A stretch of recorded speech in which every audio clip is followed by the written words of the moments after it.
Pregnancy hotel ही new concept launch झालेली आहे।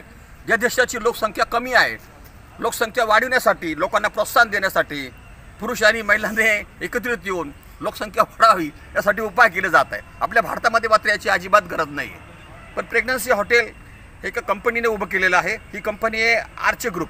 ही आर्चे ग्रुपने 23 ठिकाणी 24 शहरामध्ये ते आपल्या हॉटेलचे ब्रँच काढलेलं आहे। काय आहे हे हॉटेल? जगात श्रीमंत लोक अनेक शहरामध्ये राहतात।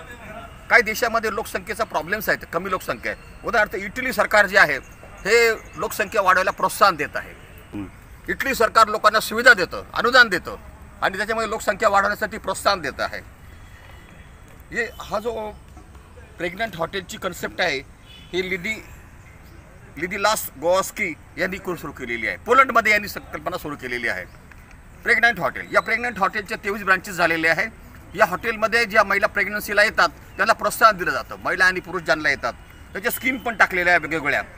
प्रेग्नंटला जर कोणी महिला आणि पुरुष त्याच्याकडे आलं तर त्यांना त्या हॉटेलमध्ये फ्री राहायला देतात।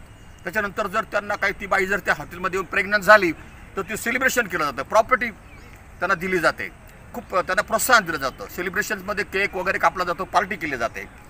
एखादा मूल जर त्या हॉटेलमध्ये असताना जन्माला आलं तर त्या मुलाच्या नावाने झाड लावलं जातं।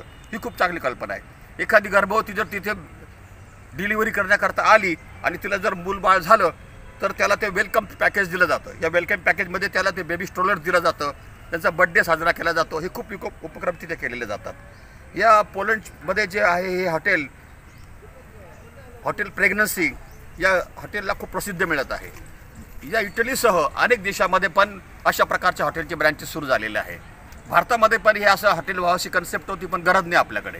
या देशामध्ये लोकसंख्या कमी आहे, लोकसंख्या वाढवण्याकडे सरकार अनुदान देत आहे। अनेक देशामध्ये असं आहे की आपल्या पुरुषांना तिथे बोलवलं जातं आणि तिथल्या महिलांशी त्यांना विवाह करायला लावतात आणि तिथे मग त्यांना मूलबाळ होणं ही प्रक्रिया केली जाते लोकसंख्या वाढीसाठी।